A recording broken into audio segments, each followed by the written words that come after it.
Yo, what is up guys? For those of you that don't know me, I have been a challenger player since set 3, and in this video I'm going to be going through some of the strongest early game boards that you can make, the early game headliners that you should be looking out for, and some tips on how to play around headliners in general. Let's jump right into it. Let's first talk a little bit about how to play around the headliner mechanic early.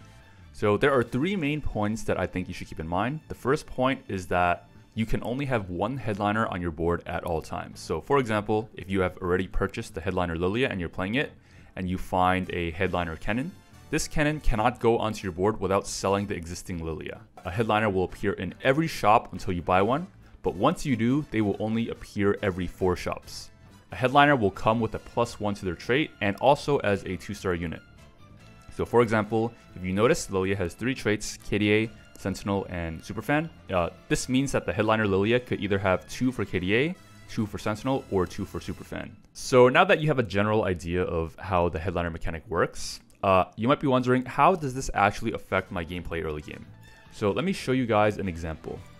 Because of the rules of the headliner mechanic and how it's set up, you're actually extremely incentivized to try to buy a headliner early game as fast as possible. The moment you buy a headliner, it gives you a ton of direction into what units you want to hold and what units and what items you want to build. So for example, here I have a headliner LILLIA in my shop. The moment I buy this LILLIA, I know that the units I want to hold are either KDA units, SUPERFAN units, and Sentinel units. This means that the Lulu and Misfortune on my bench could immediately be sold, and I'll be able to start econing way earlier than everyone else in my lobby that has not purchased a headliner yet. If you don't buy a headliner early, you're probably going to be in a position where you don't know what items you want to make, and you generally want to hold every unit in your shop because you want to keep your options open into the headliner that you do want to play in the future. So in this situation, I have already purchased the headliner LILLIA. If you notice, now I have an extra shop that does not come as a headliner shop. You have to keep in mind that in the early game, your goal is to try to get to the late game with as little econ invested in your board as possible while playing as strong as possible of a board. So what this generally means is that the units that you want to be playing around are going to be 1-cost units, because if you end up playing stuff like Kale, Aphelios in the early game, you're probably not going to be hitting these units early because the chance of hitting a 2-star 2-cost in the early game is so low. But because the odds of the 1-cost units are 75%, the chances of you hitting a 1-cost unit is extremely high. So this 5th shop that isn't a headliner is actually extremely valuable at level 3 because it has the highest chance of you making your board as strong as possible without investing too much money into your board. When you're looking for a headliner early, the headliner that you want to buy should be extremely dependent on your existing board state and the items that you have. So for example, if you see I have a chosen LILLIA in my shop, if I already have like a 2-star Olaf and a 2-star Tahm Kench as a frontline, this LILLIA suddenly becomes trash because I don't need a 3rd tank on my board, I need some damage.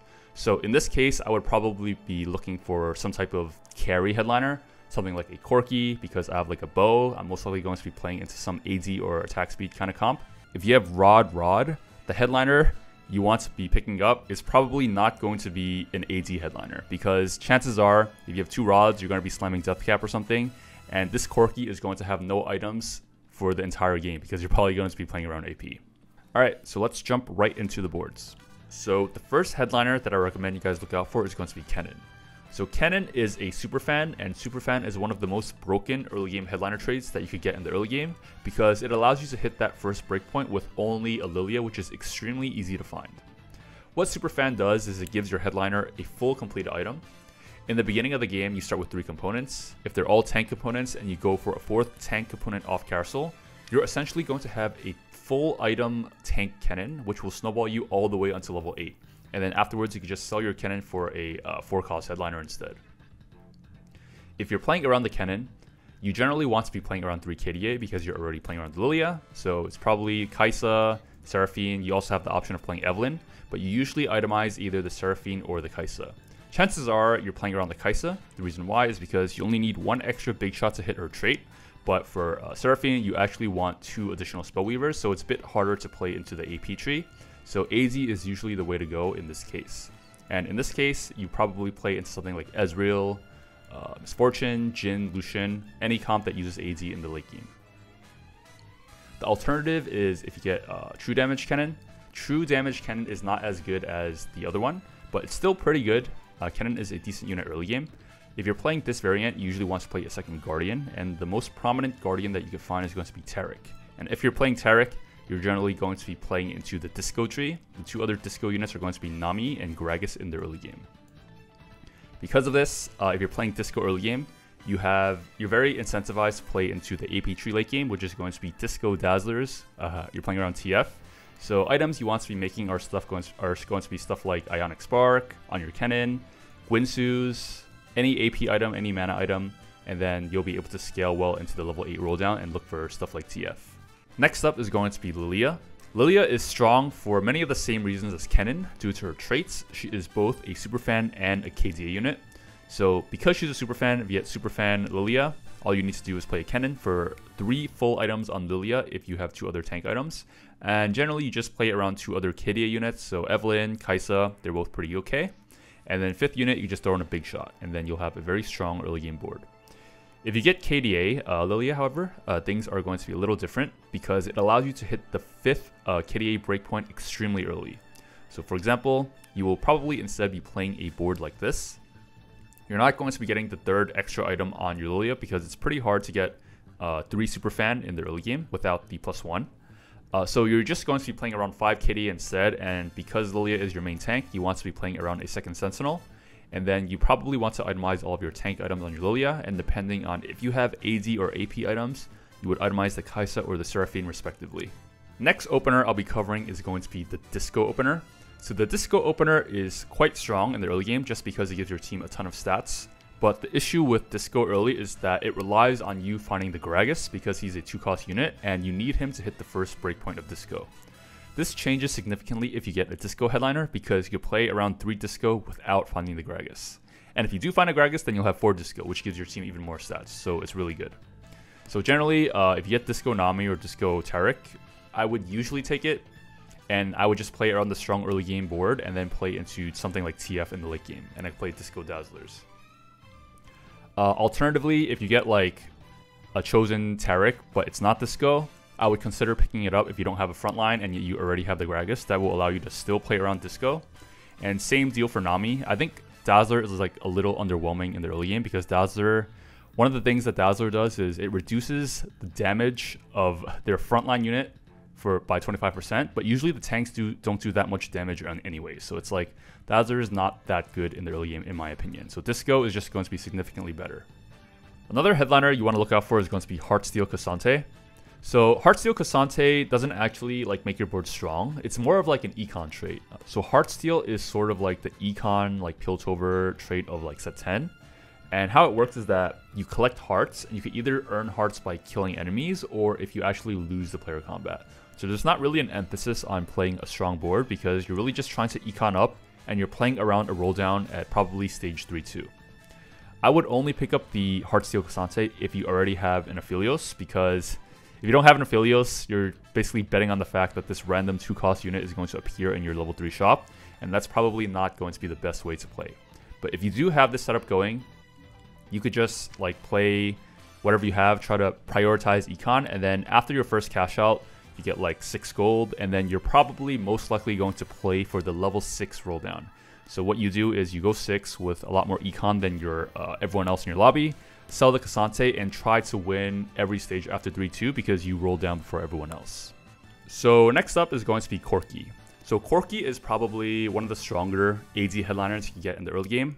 2 different variants you can play in the early game. If you get the big shot headliner, this means that you need to fill out the 8-bit synergy, probably play around Garen. And if you're playing Garen, you want to play a 2nd Sentinel. This opens you up to playing around 3 Superfan. So Gnar is a 2-cost if you happen to find Gnar. You could just play around the Kennen, and then you could have 3 full items on your CORKI extremely early because CORKI is your headliner. Alternatively, if you don't find the Gnar, you could just play around like KDA or something. So for example, you just play around Kaisa. This does give you 3 big shot, but it's okay because your Kaisa will benefit from the 2 breakpoint big shot trait as well. And for your 3rd KDA unit, you just play around something like an Evelyn. So this board is just fine. Because you're playing around the CORKI early game, chances are you're going to be pivoting into stuff like Jhin, Lucian, Ezreal, Caitlyn towards level 8 and 9. Alternatively, if you get the 8-bit for a headliner for CORKI instead, you probably don't want to be playing around stuff like Garen. Instead, you probably want to going to be playing around KDA because you usually want to play a second big shot to give your Corki a bit more damage. Kaisa is usually the only viable big shot in the early game, and if you're playing Kaisa, you want 2 more KDA units, and then you just play a random KSANTE to fill out your front line. So next up is going to be Annie.